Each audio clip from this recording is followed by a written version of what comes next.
Irmãos, para falar sobre, não sei se vai dar tempo de falar sobre tudo.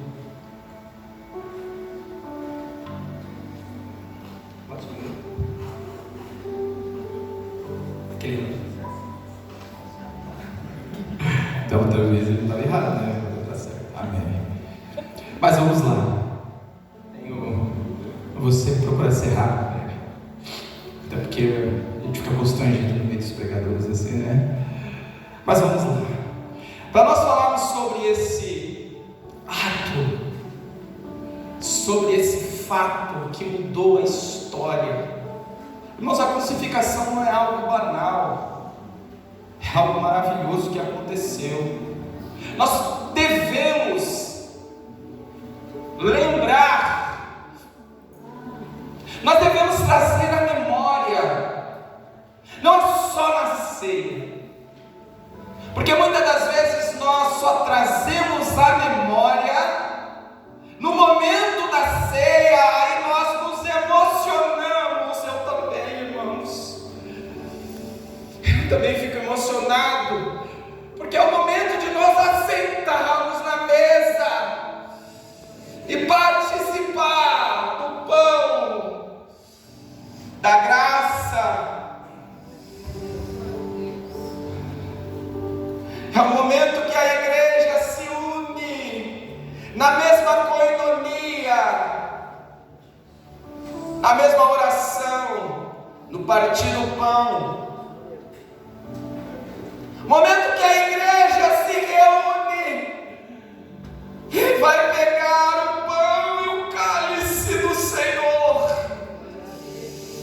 para comungar esse ato. Aleluia. Mas parece que saindo nós esquecemos. Parece que é só neste dia que a comunhão ela está no meio da igreja. Parece que é só na ceia. Mas a comunhão ela precisa estar presente. Nós estamos estudando sobre a igreja de Atos, a igreja dos Atos dos Apóstolos,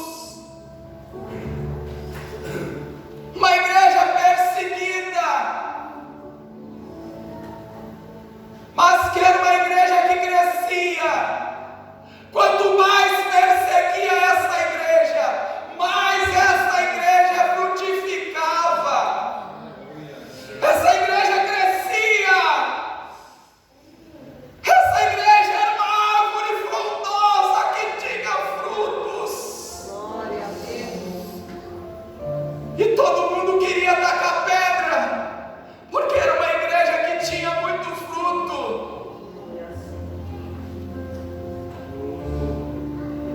Mas me parece que nós estamos preocupados somente com aquele momento, com aquele dia. Quando passa, nós esquecemos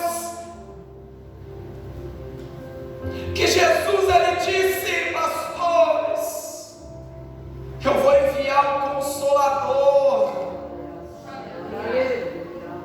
Eu vou enviar o Consolador que vai estar com vocês. O Espírito Santo, aquele que o mundo não conhece, mas vocês vão conhecer, porque ele é enviado de Deus a vocês. Mas nós esquecemos, saímos daqui, participamos do corpo e do sangue, mas depois do outro dia, cadê? Irmãos, nós precisamos refletir. Você não queria ouvir isso? Não era isso que você queria ouvir? Confesso que também não era isso que eu escrevi. Irmãos, não tem nada que eu escrevi daqui, eu não sei, talvez possa usar, mas eu estou falando aquilo que o Espírito Santo está colocando no meu coração, irmãos. Embora eu estudei, eu leio, mas o Espírito Santo que fala com a igreja é aquilo que a igreja precisa ouvir, não é aquilo que é a minha vontade para vocês.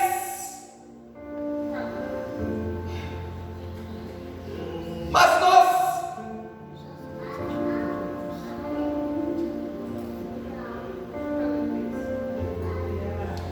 nos alimentamos, estamos fortes agora. Agora nós vamos sair daqui, depois de comer o pão, tomar o cálice, nós vamos sair fortificados para mais um mês. Fechou as portas, saiu da igreja, parece que esquecemos.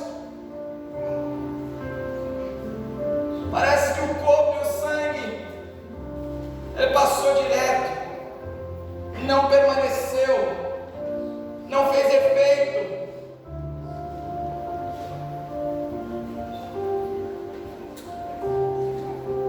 O corpo e o sangue de Jesus, ele é um significado, e nós vamos falar rapidamente sobre isso. Jesus, ele, no capítulo 25, 24, 25, desse mesmo evangelho, nos demais sinóticos, ele fala sobre o último sermão. Jesus vai pregar o último sermão, chamado sermão profético. Pois é, Jesus, antes de ir, ele profetiza para os seus discípulos e para aqueles que estavam com ele. Então Jesus, ele traz o último sermão profético. Ele vai falar sobre várias coisas, sobre a sua vinda, sobre o fim. Terminando o sermão profético, Jesus sai da onde ele está.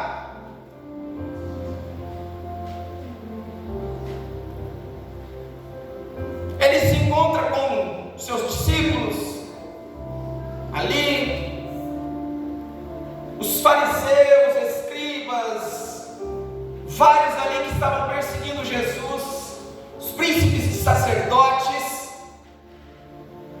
estavam arrumando um jeito de pegar e matar Jesus.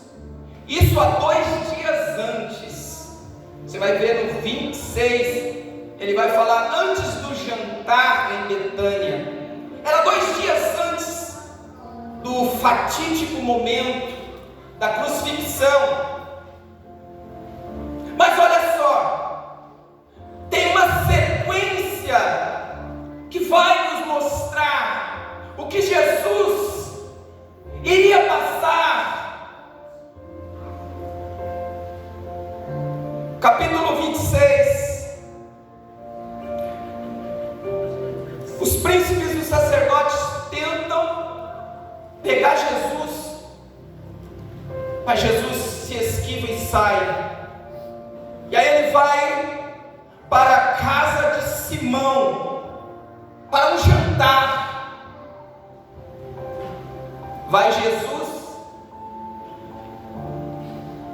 e alguns estavam com ele. Vai para a casa de Simão. Chegando lá, eles estão, desculpe, português em ruim, né? Eles estão assentados, estão ali esperando o momento de partilhar daquela comunhão. Daqui a pouco chega uma mulher.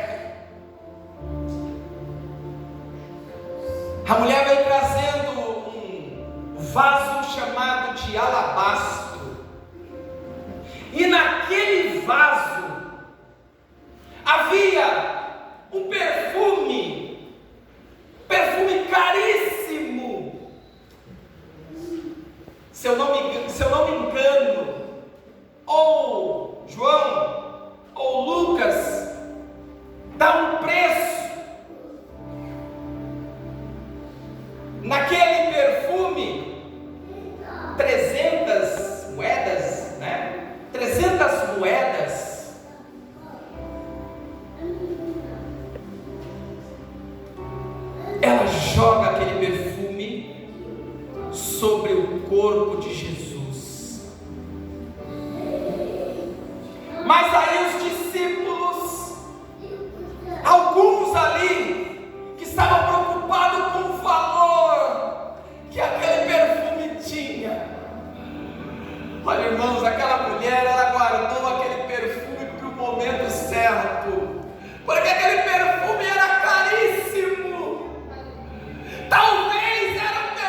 Quem usa perfume de grife sabe como que é, né? Você dá aquele só para não gastar. Você quer usar ele tanto de tempo que for possível, porque aquele perfume é muito caro. Ai, irmãos, aquela mulher, ela levou aquele vaso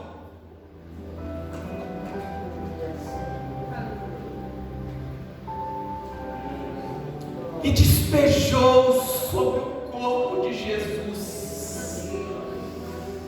Irmãos, ela despejou quase um ano de trabalho, quase um ano de trabalho. Se fosse vendido aquele perfume, custaria quase um ano de trabalho, mas ela despejou sobre Jesus. E os discípulos disseram: porque não vendeu?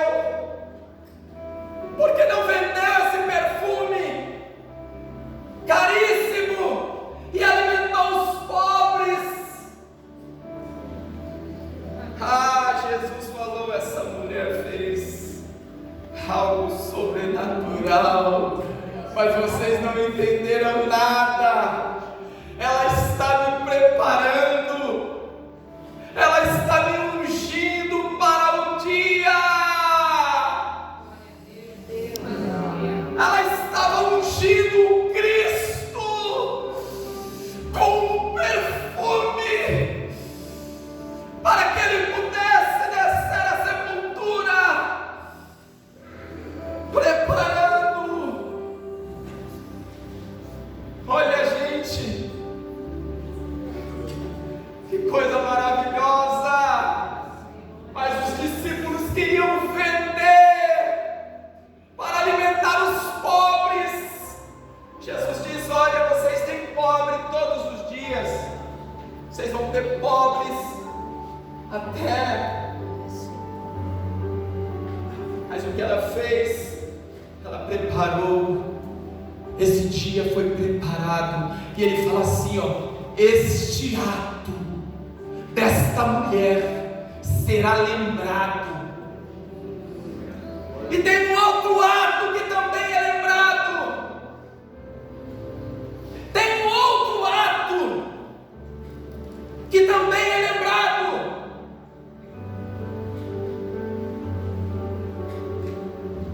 Depois do jantar, aconteceu isso.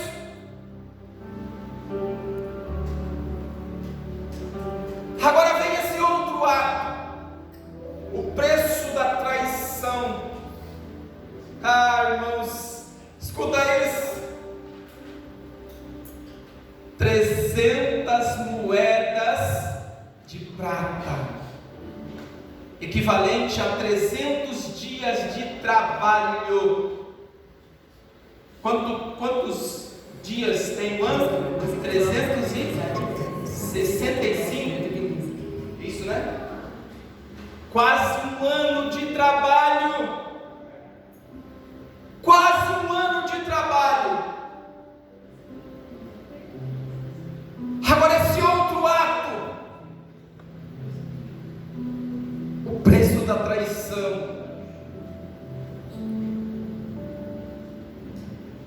Saiu ali um dos discípulos chamado Judas Iscariote. Ele foi até os príncipes dos sacerdotes, chegaram para eles e disseram assim, foi ele que disse: quanto vocês querem me dar por ele? Quanto vocês querem dar por ele? E eles pesaram, pastor, 30 moedas de prata.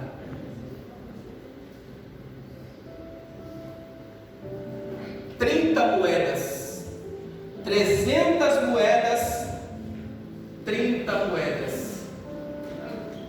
Vocês conseguiram entender?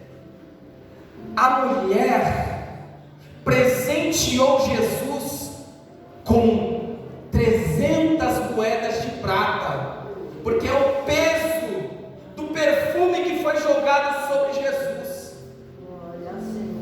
Mas aquele discípulo vendeu Jesus por 30 moedas, 30 dias de trabalho,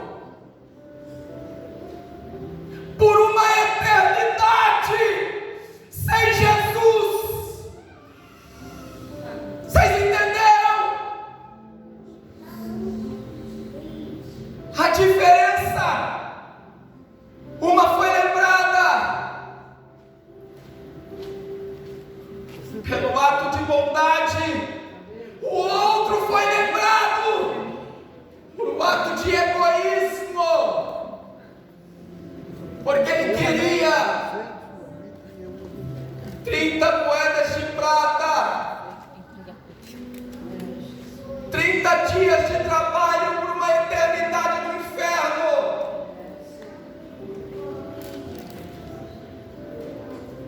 Qual é o preço que você colocou em Jesus? Me diga. Qual o preço?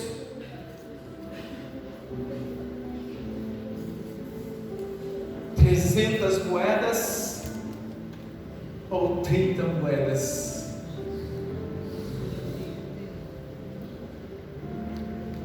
Aleluia. Está muito duro a palavra? Está muito duro? Tá? Vamos continuar. O preço da traição custou-se 30 moedas. Jesus foi traído pelo seu discículo, estando ele na ceia, ou fechar barra ceia, Páscoa barra ceia, porque eles estavam fazendo esse ato. Os discípulos perguntam para Jesus: olha, já vem vindo aí, fechar. Aonde o Senhor quer que a gente prepare para comemorar? Aí Jesus fala, vocês sabem o texto, né? Vocês sabem. Foi aqui, senão. Sentou com eles na mesa, com os discípulos. Judas estava também ali.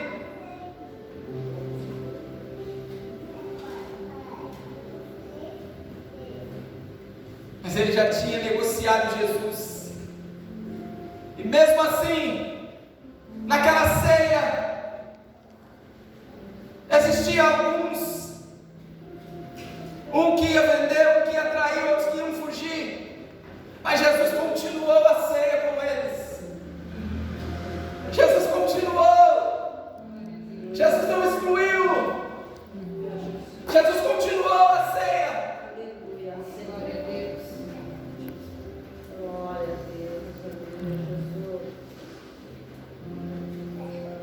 Terminando o ato da ceia,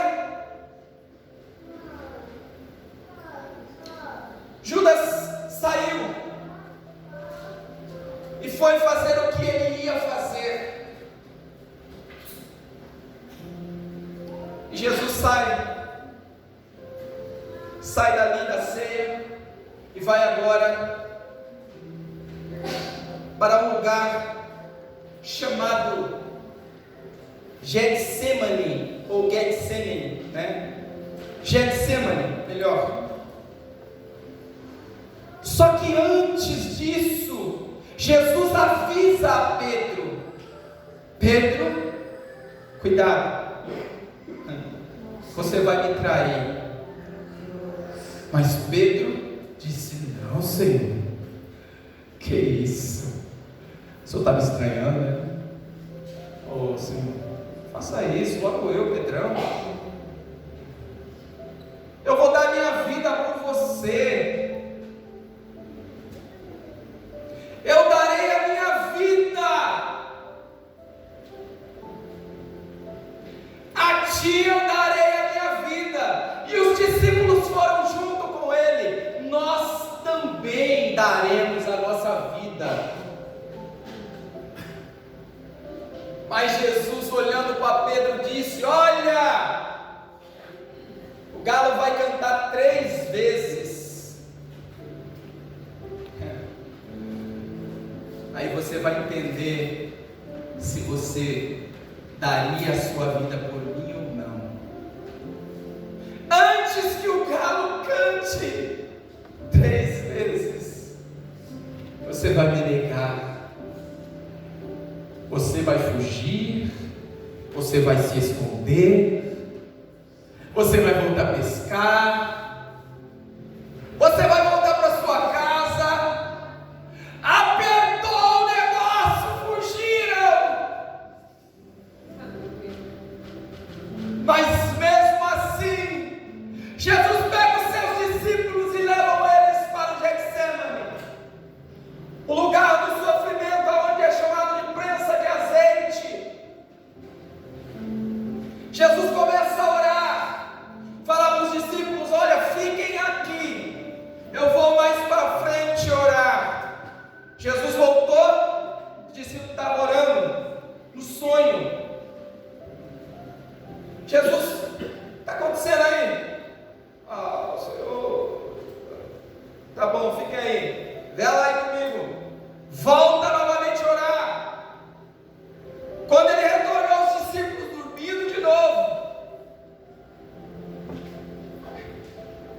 Pela 3ª vez, Jesus foi orar de novo. Quando volta, os benditos dormindo. Aí Jesus falou: não tem jeito. Aí continuam dormindo. Vocês estão cansados. Agora dorme, agora descansa.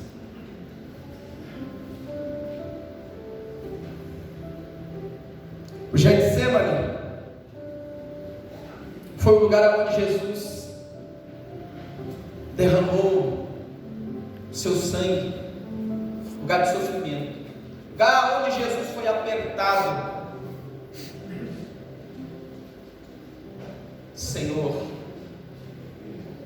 se for possível, passa de mim este momento, mas se não for, faça a tua vontade e não a minha.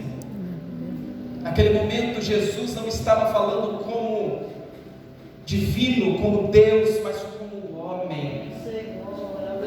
Como homem, ele sentiu medo. Como homem, ele sentiu frio. Como homem, ele sentiu fome. Como homem, ele chorou. Mas ele não voltou atrás do seu propósito. Hebreus vai dizer que em tudo ele foi tentado, porém sem pecado. Em tudo. Saindo do Getsemane, eles estavam descendo junto com os discípulos. Daqui a pouco vem vindo aquele que tinha vendido Jesus pelas 30 moedas, Judas, juntamente com os príncipes do sacerdócio. E aí ele vai na frente, chega diante de Jesus e tasca-lhe um beijo no rosto. E aquele beijo era diferente. Era um beijo diferente. Não era o mesmo beijo. Aquele ósculo santo não era mais o ósculo santo. Agora era o beijo da traição. E quando ele beijou o rosto de Jesus, Jesus falou para ele: amigo,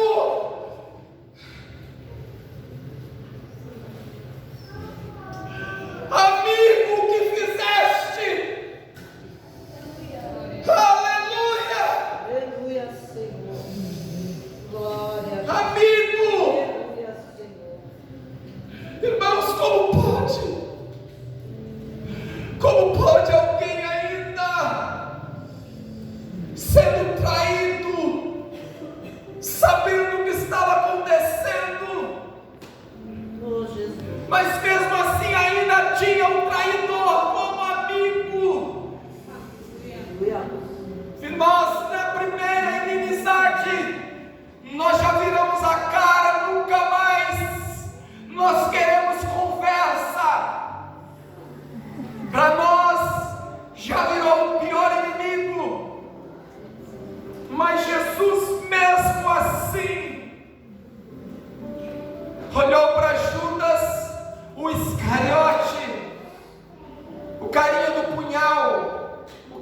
da bolsa, o carinha do dinheiro,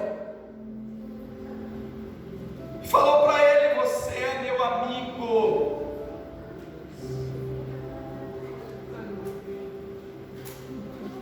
Pedro não gostou muito, catou a espada, tirou e lascou-se a espada na orelha de um dos homens, dos soldados, acho que é Malco, é isso, né?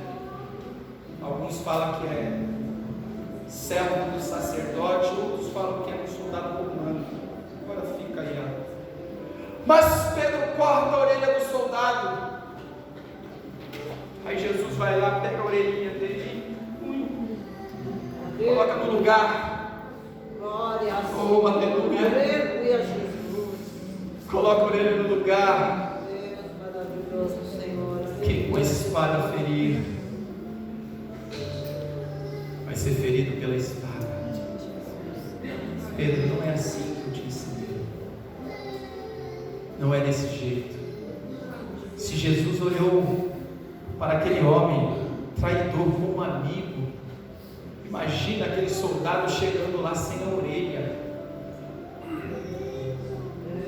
O negócio não ia ficar bom. Aí não ia morrer só Jesus, ia morrer Jesus, ia morrer os discípulos. Jesus, ainda além disso, pacificou o medo. Agora Jesus é preso. Jesus é preso, é levado até o presidente, que ele fala presidente, Mateus, mas é governador. É levado até o governador. E Jesus foi calado, permaneceu calado, mas alguém queria que ele falasse. Você é rei dos judeus? Fala, fala. Você é rei dos judeus? Tu diz. Aleluia.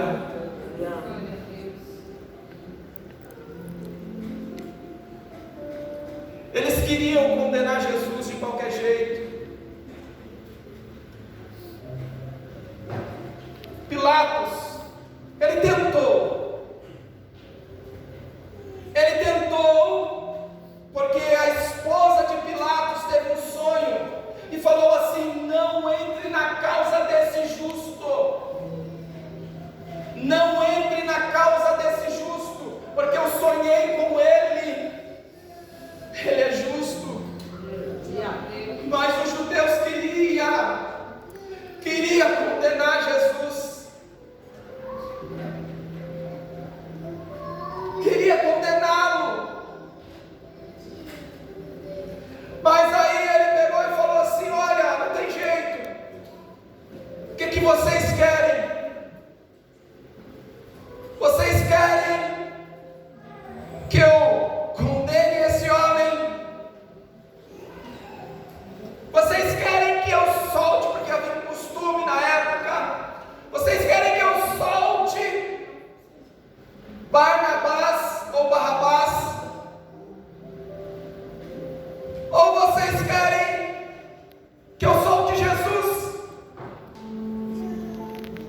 A multidão que estava sendo manipulada disse: condene Jesus, solte Barrabás. Condene Jesus e solte Barrabás. Irmãos, era um pecador por um santo. Era um pecador por um santo.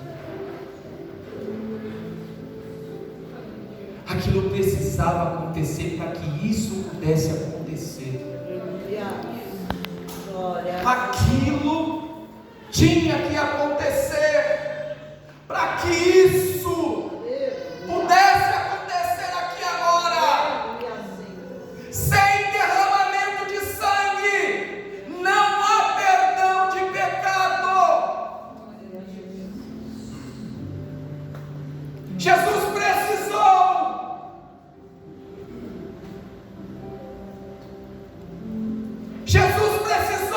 passar por isso, por todo esse sofrimento. Foi julgado, condenado.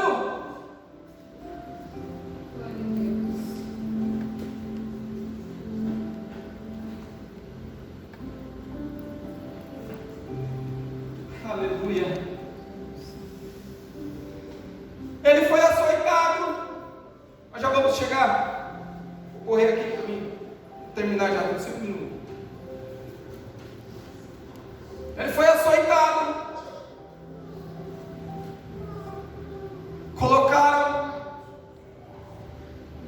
Colocaram nele um manto vermelho. Depois de ter açoitado Jesus, tiraram sua roupa, colocaram sobre ele uma capa, colocaram na sua cabeça uma coroa de espinho, deram para ele uma cana, colocaram na mão direita. Olha só o significado: capa vermelha, capa escarlate, era uma capa real. Só que era uma capa de escárnio naquele momento, porque eles estavam escarnecendo, dizendo que Jesus era um rei que os judeus rejeitaram. Colocaram no seu ombro uma capa de escarlate, dizendo: olha, você é um rei rejeitado. Colocaram na sua cabeça uma coroa de espinho, uma coroa que não era de ouro, não era de prata, não era de diamante, mas era de espinho.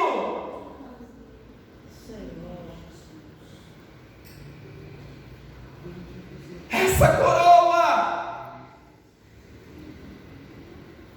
ela foi cravada na sua cabeça.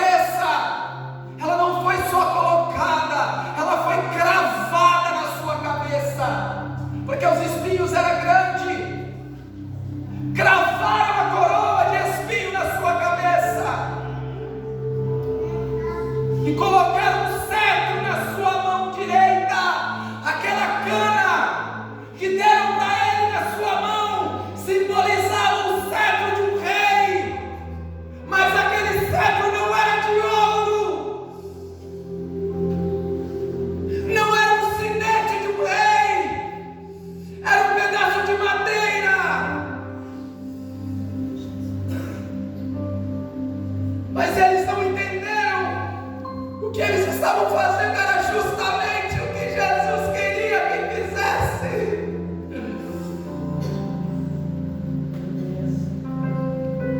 Isaías, no capítulo 53, ele vai relatar o Jesus sofredor.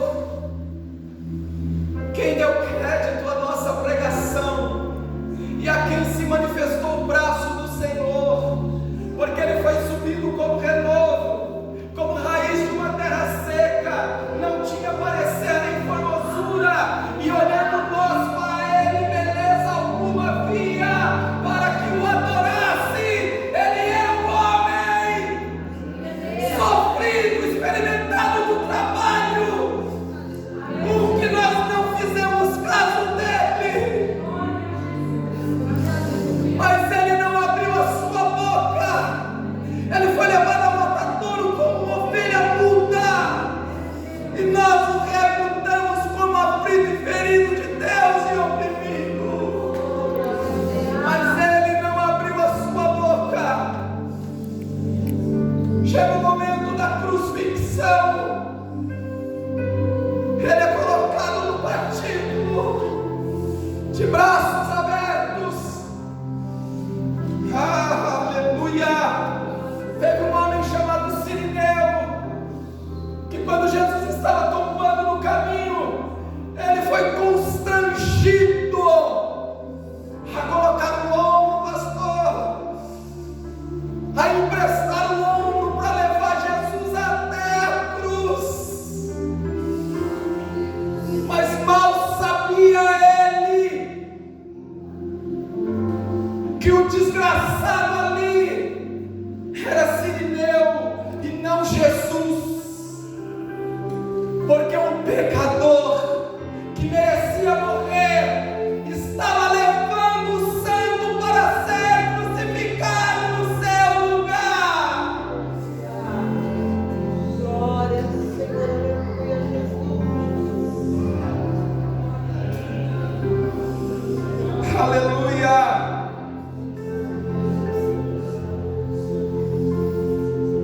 encerrar, Jesus foi colocado naquela cruz. Feche os seus olhos, veja. Jesus foi colocado naquela cruz. Tinha outras duas, uma do lado direito e outra do lado esquerdo. A cruz que estava no centro era a cruz do Salvador. A cruz que estava do outro lado, e a do outro lado direito havia uma incógnita. Era a incógnita do século.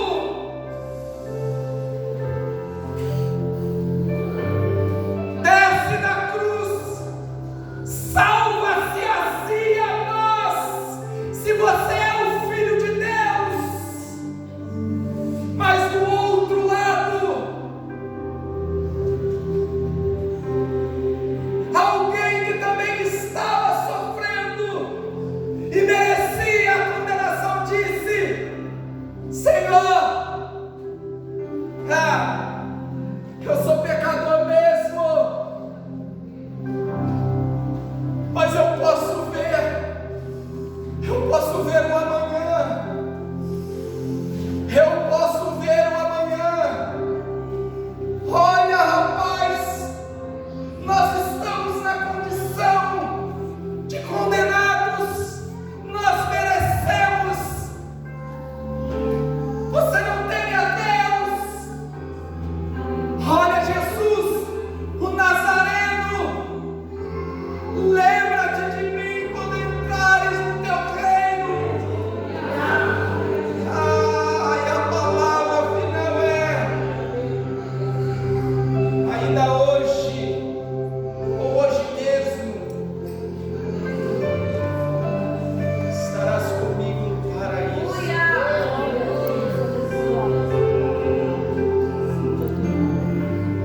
Mas como foi dito aqui, Ele vive para sempre.